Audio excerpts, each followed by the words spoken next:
recording the presentation, so then if people who are not able to be on tonight, they'll be able to come back and see the presentation itself. Good idea. We'll have the recording on our Facebook page and on our website. So. And Mark, thank you for sending me the information. You betcha. We need you here. Hey, you do not know how grateful I am to be here. Look, I got hair. Yes. I know. Denny's recuperating and we're so happy. Yay. I thought I had a camera, but no. Hey, I'm recording this, so we're seeing it. Last year at this time I was bald-headed. I didn't start getting hair until September, so I'm feeling really good. I missed that. There you go. Did you take any pictures for us? I wore hats, Mark, so you couldn't see. Good to know. Good to know. I'll send you a picture. There you go. I love it. I love it. I love it. Okay, well, let's go ahead and get started. And those who will be coming in, but Erika and Vivien, if you're game, we're going to go for it. Hi, ladies. Good. You okay? Hi, everyone. All right. Well, we're going to introduce ourselves a little bit here, just by who we are and how long we've been with Human Relations Council. And let me see. That could do it. Okay. Denny, let's start with you. And where are you Zooming from? I'm Zooming from my bed. I live in Hemet. I'm Denny Antoinette Mazingo, and I'm the vice president. Mary, how long? I don't even know how long I've been with you guys. A number of years.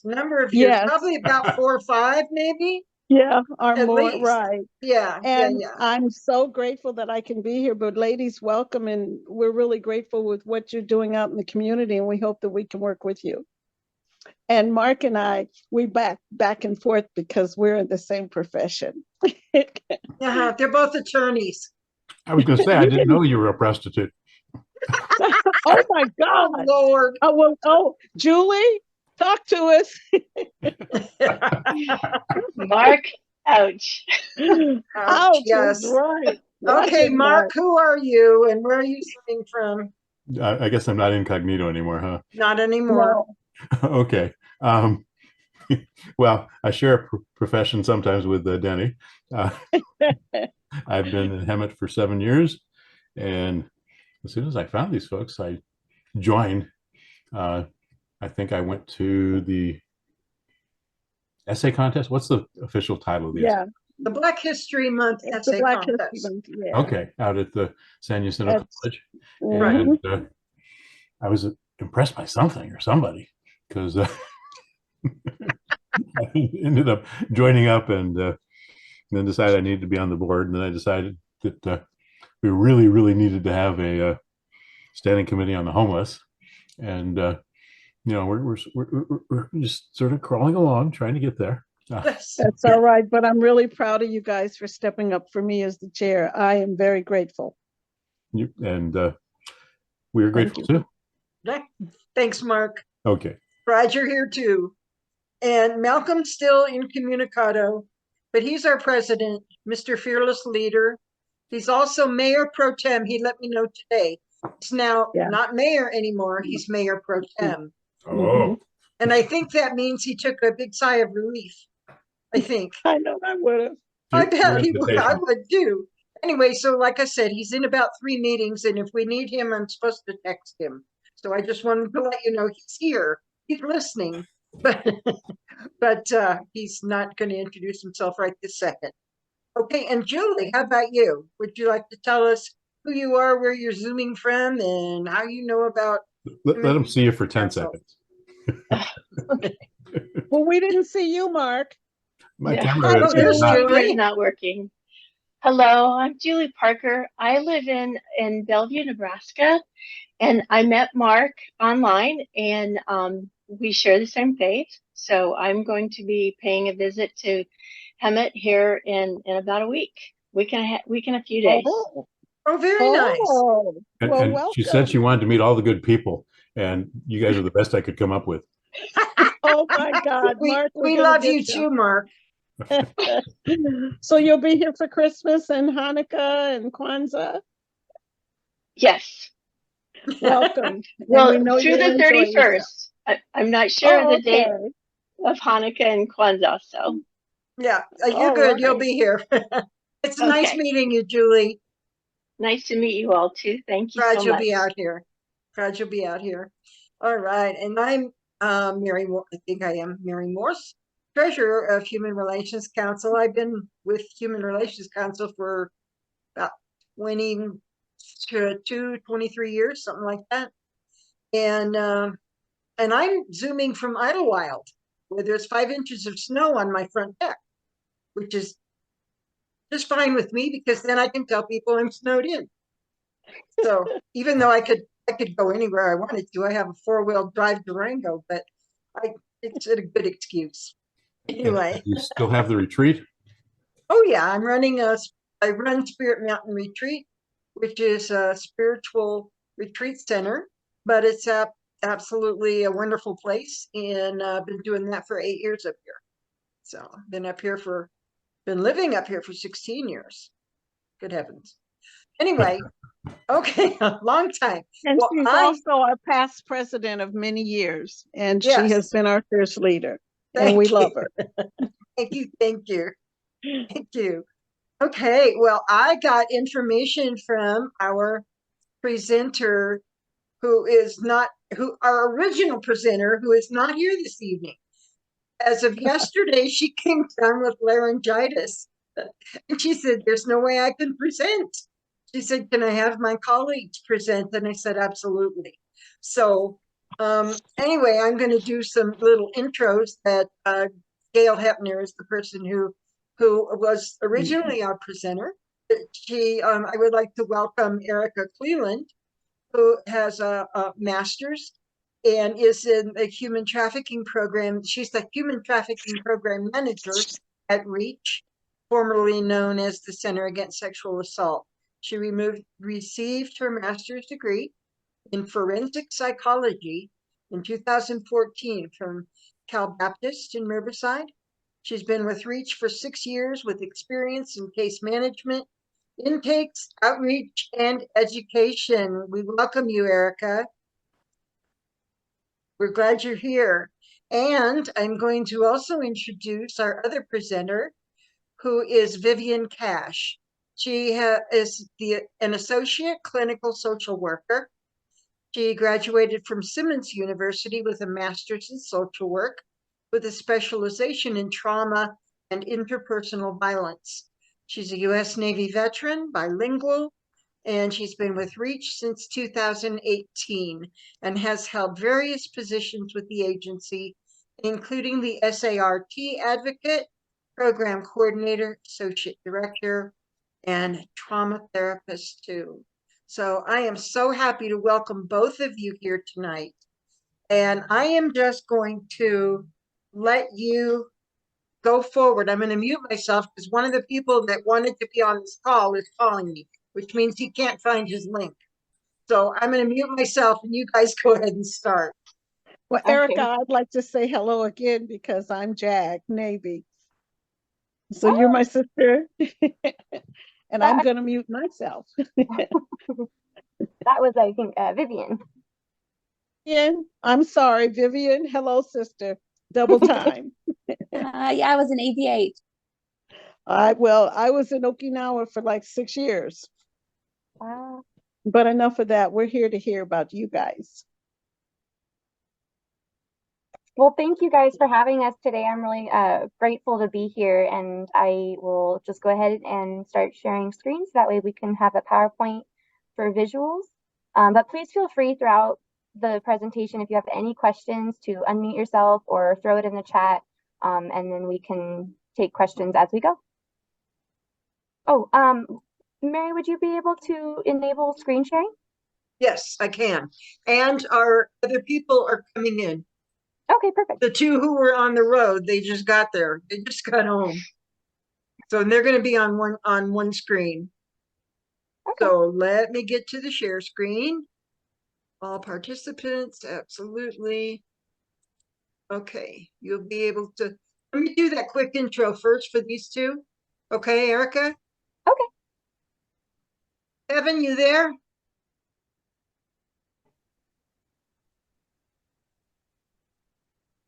Guess not.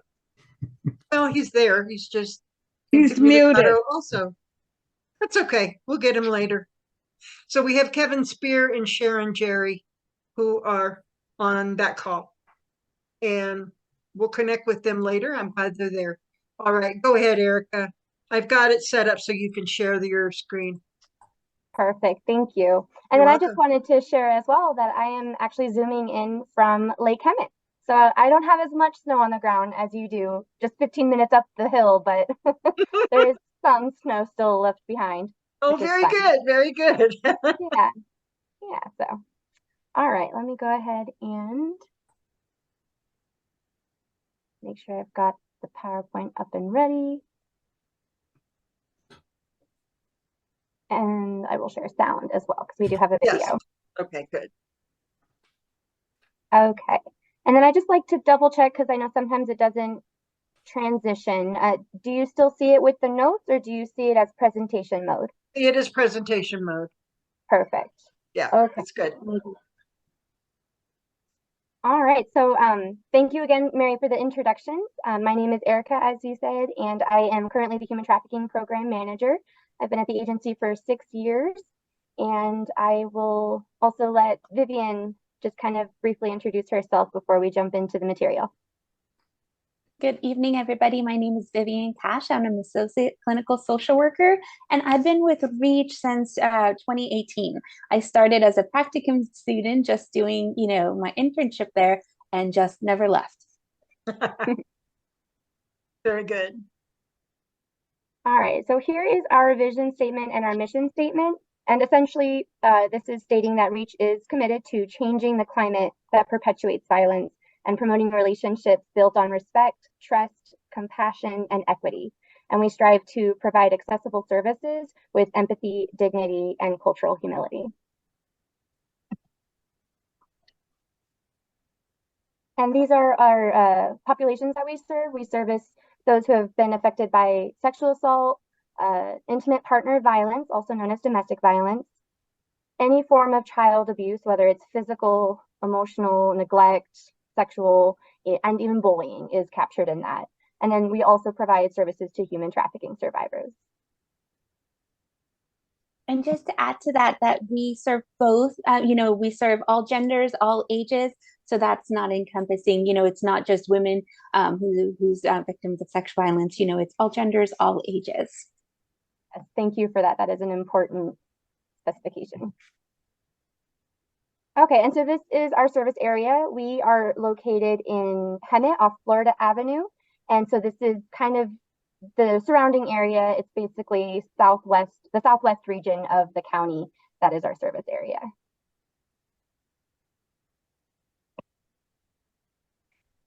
And then here's just kind of a quick overview of our services, and we'll dive into each of these in more detail in just a minute. Essentially, we have our advocacy program, our therapy, case management. We also do workshops and classes, both in-house and in the community. We have a variety of different community-based services as well as campus-based services at the local community college, MSJC, and also HUSD and SJUSD. And then I also wanted to note here that services are survivor-centered, trauma-informed, and empowerment-based. All services are free and confidential for survivors of all ages and all genders. Okay, and so at this point, we're just going to share a quick little video. I'm going to switch over, and then after that, I will pass it over to Vivien.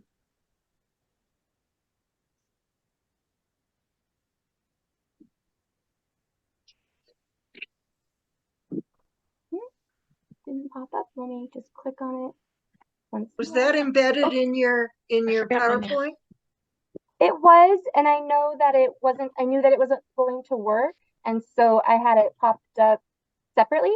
And so Okay. that's why I stopped to reshare my other screen. Okay. And I just wanted to make sure. Are you okay? Okay. And then I'm about to hit play. Please Are let you me know cold? if you don't hear any sound.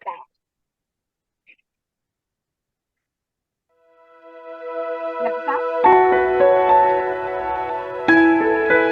1 in 5 girls and 1 in 20 boys has been sexually abused. So every 47 seconds, a child is confirmed abused or neglected. Every 5 hours and 33 minutes, a child is killed by abuse or neglect.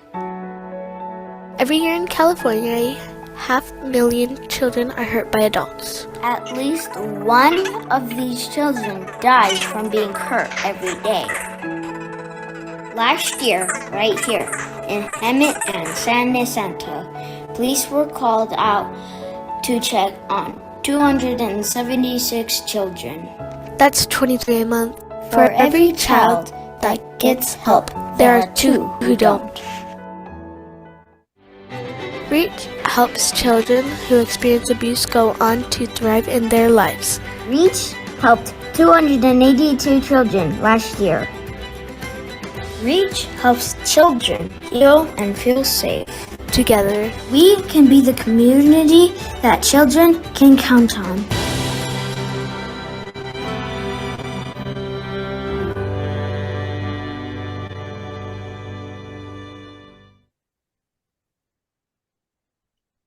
All right. So I will just switch us back over and pass it off to you, Vivien. Thank you. If you can go back into the power or the presentation mode.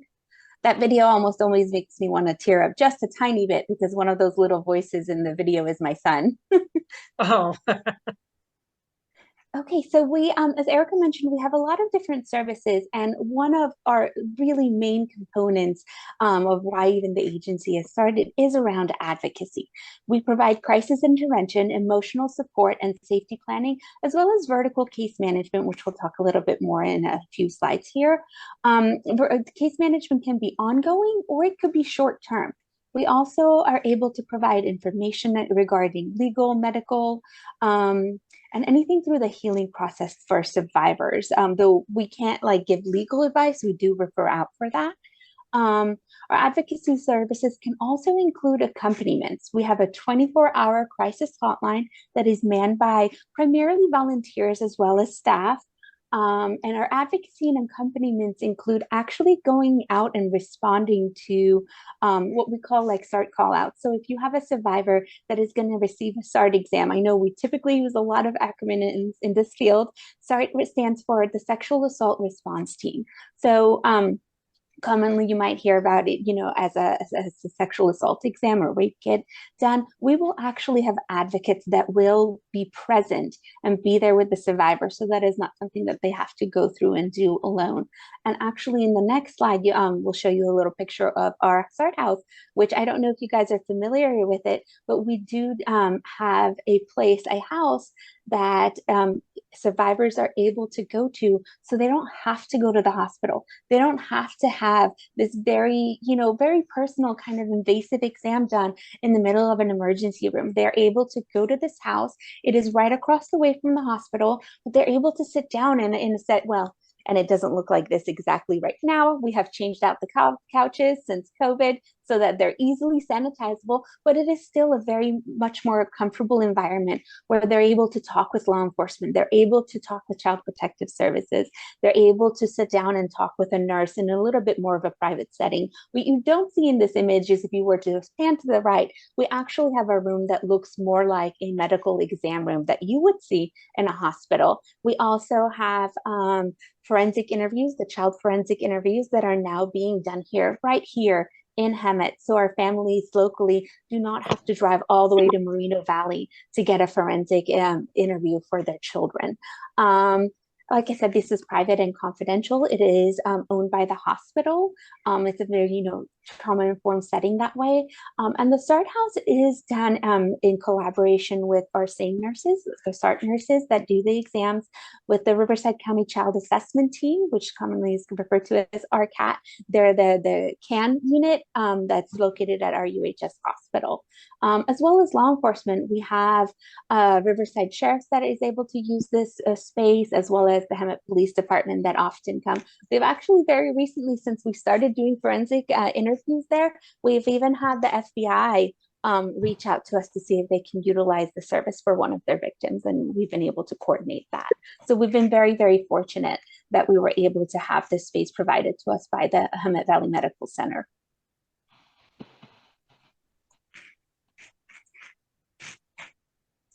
And then one of the other things that we do, we actually have professional counseling services with our agency. Therapeutic services are free of charge to survivors, which can be really, really huge. You know, we do not bill insurance. I know sometimes even when we have survivors that might have insurance, you know, that there's a hesitancy in being able to receive services due to confidentiality. So they're free of charge to survivors, and it is confidential.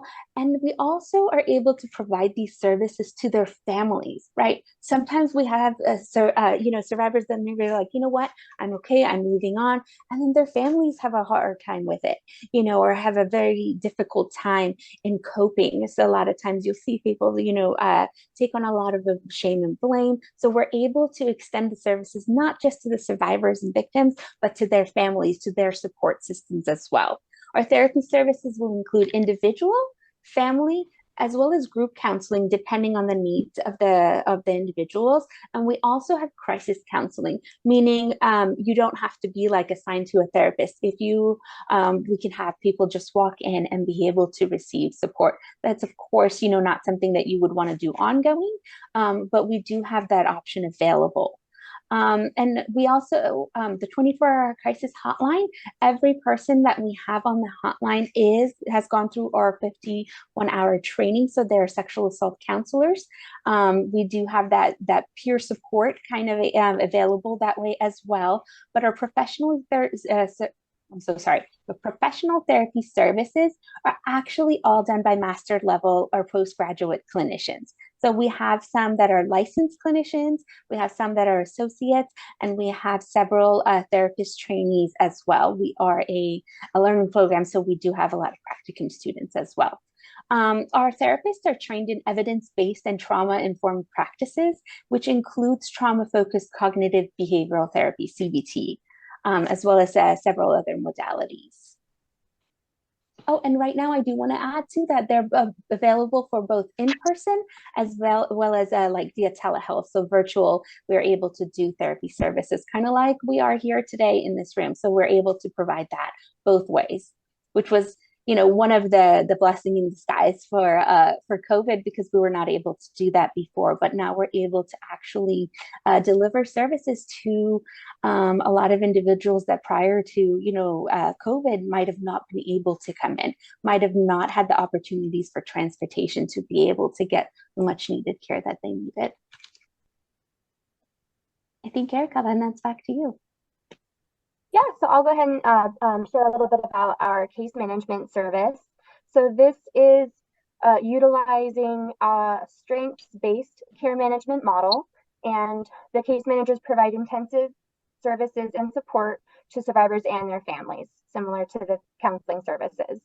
And our case managers serve as guides to navigating the web of services available, and are an encouraging presence in the aftermath of one of the most difficult experiences in life. And so the case managers can help prioritizing needs, navigating the different systems or application process, and short-term goals as well as long-term goals. They are able to help the clients with understanding those processes, what comes next, and giving clients tools to be able to make an informed decision and navigating through all of those options that are available to them. And some additional services that they are able to assist with are, they do strengths assessments, which helps a client identify their own strengths. They do personal empowerment plans, which takes a particular goal and helps them to break it down into a step-by-step action plan. They can assist with restraining orders, the application for the Safe at Home program, which is essentially a confidentiality program for someone's address. They kind of work as a middleman organization to protect someone's privacy, their address privacy. And then they also assist with applications for CalVCB, California's Victims Compensation Board, which provides financial assistance after experiencing a crime. And we also are able to link clients with different transportation services, as well as shelters and any other resources or community services that might be applicable or appropriate for their case. And then we also do a lot of different workshops and classes, both in-house and out in the community. We have currently a commercial sex work diversion and human trafficking treatment program. And in that, there is the Ending the Game curriculum, as well as the diversion class, which are available to those who are referred by the judicial system. In some cases, they're able to take advantage of this program to have charges dismissed or as a condition of probation.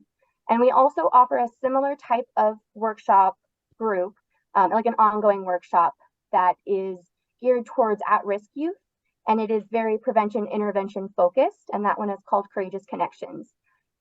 Our case managers work with their clients on different life skill workshops, and we also offer a compassion fatigue / building resiliency workshop with the teachers and faculty over at SJUSD. We also provide a Window Between Worlds workshops, which are healing through art. So they have art and mindfulness activities included and embedded in that one. And then we also have one that's now available online to our clients that they can go in anytime and practice mindfulness through the alternative healing course that is made available to them. All right, I'll hand it back over to you, Vivien. So, and then one of the other things that we definitely really focus on is our community services, which is one of the reasons too why we are here today, because we do believe that violence is preventable. Reach is dedicated to supporting and educating our community. We do a lot of prevention and awareness activities, such as presentations. We also engage in a lot of tabling events around the community. We just recently did some at MSJC. Luckily, you know, with things returning back to in-person, we have been able to do a lot of these as well. We also do professional trainings. We will do law enforcement briefings at our local stations. We have actually done a few law enforcement briefings and presentations for the incoming SACA detectives down at the Ben Clark Training Center. So we were able to do that as well. We will do presentations for child protective services, first responders. That's all I can think of right now. But again, too, you know, if there is anyone in the community that wants to learn about our services, we're definitely open and looking always to learn about the resources and the work that is being done here in the community. Mm-hmm. And then we also have campus-based services. We have a lot of MOUs with our local schools. We do things at the MSJC campus. We do campus advocacy, as well as participate in any of their awareness and outreach events. We also have MOUs with the Hemet-Unified, and as Erika mentioned, the San Ysidro school districts. We have a 2P program. We also, though I don't know if there's any currently, but we will do support groups within the schools as well, empowerment groups. A lot of the empowerment groups are based on the Expect Respect curriculum, so we will utilize evidence-based curriculum for these groups as well. We'll have building resiliency groups within the campuses, as Erika mentioned, the Courageous Connection workshops, and Title IX support. So we will provide advocacy support, prevention, and intervention services at our local college campuses. All right, so we're near the end of today's presentation, and so before we close off, I wanted to just provide you guys with the clear-cut definition of human trafficking, because I understand that there's a lot of different misconceptions, and sometimes there can be a lot of confusion with, you know, all the misinformation. And so I just wanted to provide you guys with the actual federal penal codes so that you can share that as you go, you know, in your roles, what exactly human trafficking is and what it may look like in our community. And so the reason for this is because I know sometimes, for example, many people may confuse human trafficking with human smuggling. And does anyone want to take a whack at what you think the difference is? I'll take away the cheat sheet. The Would anyone smuggling is getting people here. The trafficking is how they use them. Thank you. Yes, that is a great way to put it. Yes. And so smuggling is crossing some sort of border, whereas trafficking, it's more about pushing a product, right? So with drug trafficking, for example, people don't think of it as, oh, we're transporting drugs across a border from one place to another. People can understand that it can happen in a room, all within one room. The exchange, right? That commercial exchange of goods, that is trafficking. And so human trafficking is just that. It's about the person, not about any sort of transportation. And so what human trafficking is essentially it's a form of modern day slavery because it is using force, fraud, or coercion in order to get somebody into labor services or commercial sex work. And if specifically for commercial sex, if it's a minor that you're soliciting or recruiting or even talking to in order to try and get them into that, it's automatically considered sex trafficking. You don't need to use force, fraud, or coercion because you are approaching a minor. And so that automatically qualifies as sex trafficking as well. So it involves the use of force, fraud, or coercion, or the use of a minor in order to be sex trafficking. And for labor trafficking, because there are laws that protect child labor, so there are some legal situations where there is child labor.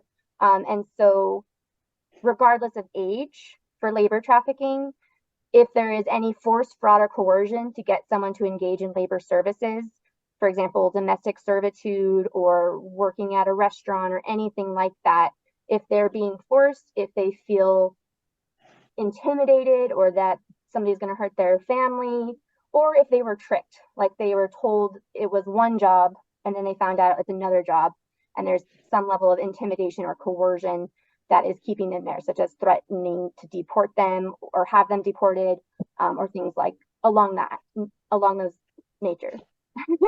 And so does anybody have any questions as far as the federal definition of human trafficking? The sweatshops is another good example. In Yes, California, we have a lot of sweatshops, and they don't allow them to leave the premises. Right. So it's slavery. We consider that human slavery as well. Yes, thank you. That is a great example. And it's kind of surprising to discover that it's in so many different industries, whether it's the seafood industry or the restaurant industry. It can be found in any industry.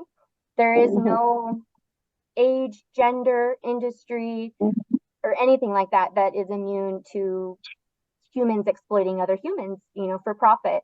And that is essentially what it boils down to, is it's exploitation. Exactly.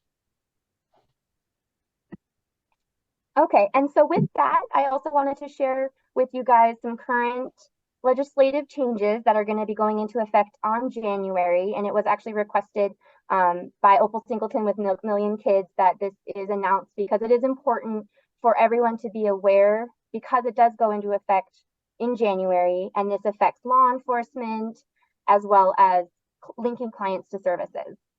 And so currently the existing law prohibits soliciting or engaging in an act of prostitution. It is a misdemeanor offense.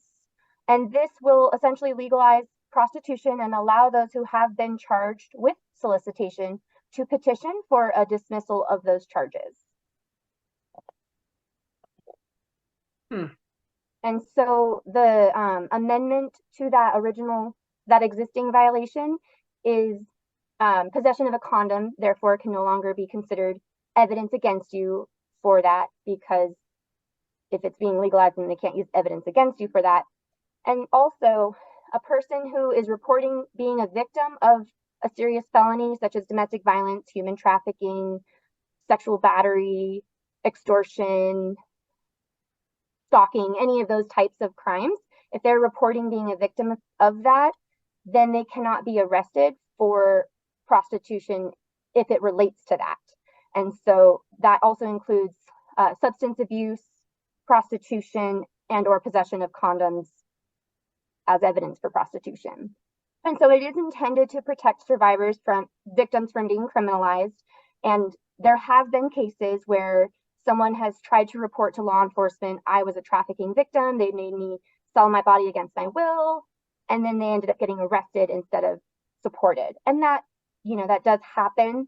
But on the other side of it, there are pros and cons. And with any changes to the legislation, there's always going to be pros and cons. And so that would be maybe one of the pros here. Being victims of human trafficking are less likely to pick up charges and criminal records as a result of their victimization. And a con would be it limits law enforcement's ability to intervene. Oftentimes, law enforcement who are trained in human trafficking and are aware of the victimization are the ones who have access to those victims, and that initial arrest allows them to separate them from the trafficker and identify it as trafficking and get them connected to services. And so that is one of the cons to this legislative change, is there might be a need for law enforcement to intervene in other ways, which right now are not visible. And so this is just something that we wanted to share so that everyone is aware of that change coming in January. And I will go ahead and move us into the Q&A portion. Did anyone have any questions regarding that or any part of the presentation? I would like to say something. I'm getting ready to leave, so I'd like to get this out. I'm so glad that you guys are using that facility. I'm on the hospital board, and I'm the one that fought to get that there. We started it with the Rape Crisis Center, and we worked with CASA. I fought with them for 1.5 years, so I'm so happy that you guys are using it. I think it's wonderful, and I'm really grateful that you came and gave us this presentation. Oh, yes, it has been such an asset. Thank you for that. Thank you. Bye, everybody. Have a Bye. blessed holiday. Bye, Denny. Take care of yourself. We'll see you soon. Thank you. And I do apologize for leaving, but you know what's going on, Mary. Yes, I do. Blessings, everybody. Blessings to you too. Bye-bye. Bye, Denny. Bye-bye. I wanted to say something that I mentioned to Erika earlier, but I've been familiar with this organization for a lot of years, back when it was CASA, and now it's REACH, because it has expanded what it does. But I was very much involved with some of their advocacy. A very dear friend's child was assaulted and was at the hospital, and I was there with the child. And what was beautiful was that the advocate from CASA or from REACH was there with that child and with me that whole time. I mean, for hours and hours. You know how long it takes at a hospital? Yeah, you know how long it takes. So anyway, it was just absolutely amazing. The work that they did was dynamite, just dynamite. Did you have a question, Mark?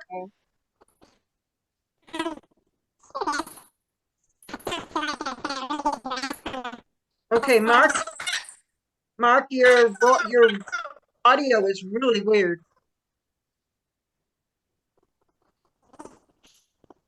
It sounds like it's fast forwarding. I know. Sound like a chipmunk. So is it different now? There you are. There you are. Now that sounds much better. You sound like Mark. Which system I get on?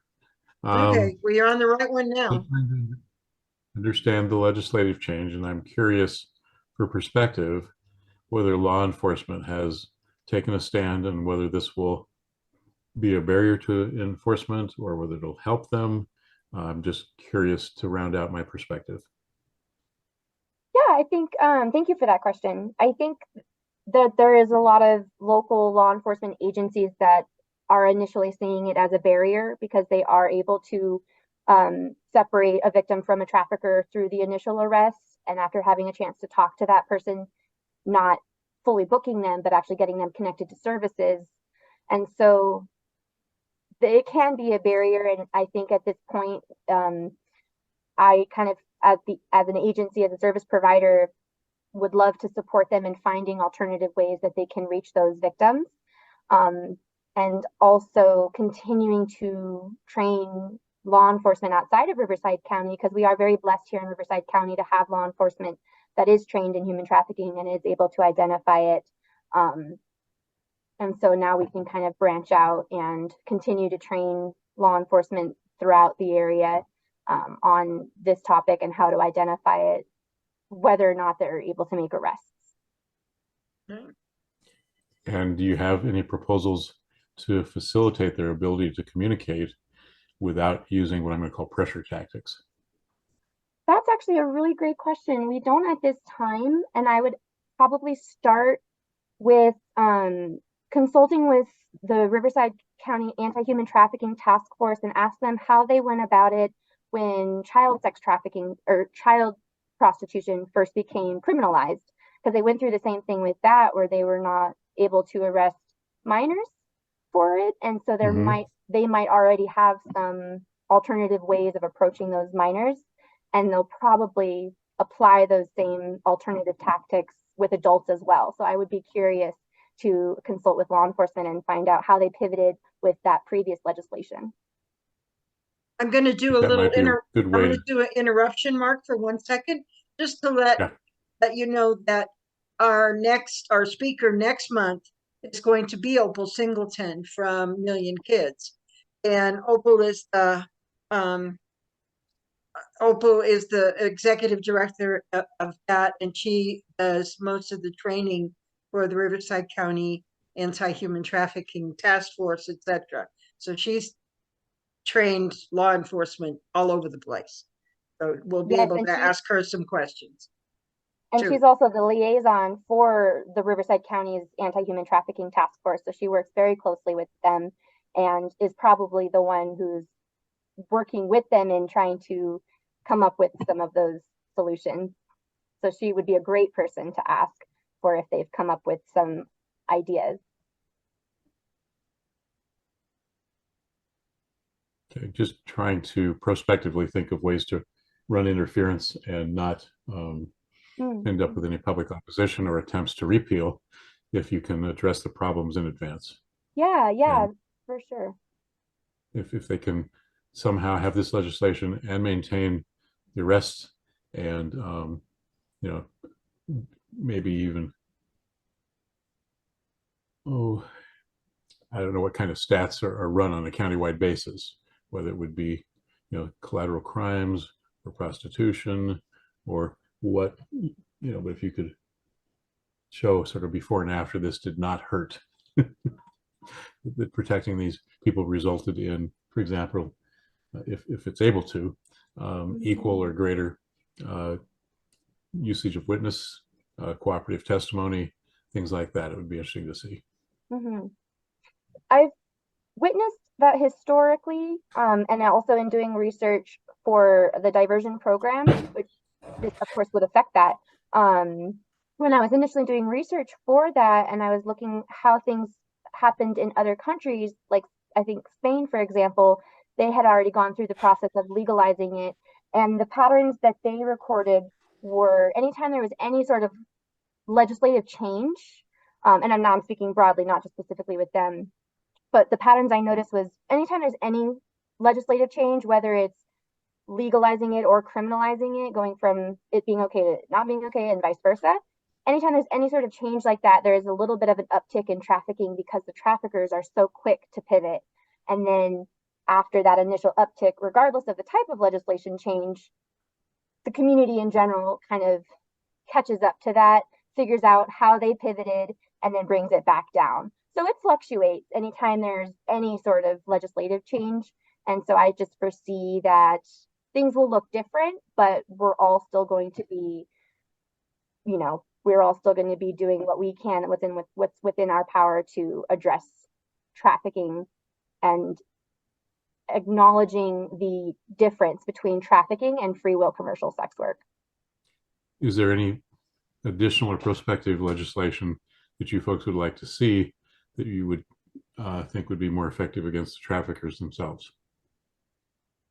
That is a really great question. And I would love, if it's okay, to have some time to marinate on that question and get back to you with a really good answer. I might even eventually be some help. Who knows? Yeah, yeah, very cool. Thank you. Thank you. And I do see your comment in the chat, Kevin. I haven't heard of that Lisa project, but it is something that I just did. I jotted down to see if that's something that we might be able to do. I think that was probably before my time here with the agency. I don't know, Erika, if you've heard of that, but that sounds interesting. So I will look that up. I might have seen something similar. And so, yeah, I will definitely look into that. The presentation. Yeah, those are very impactful.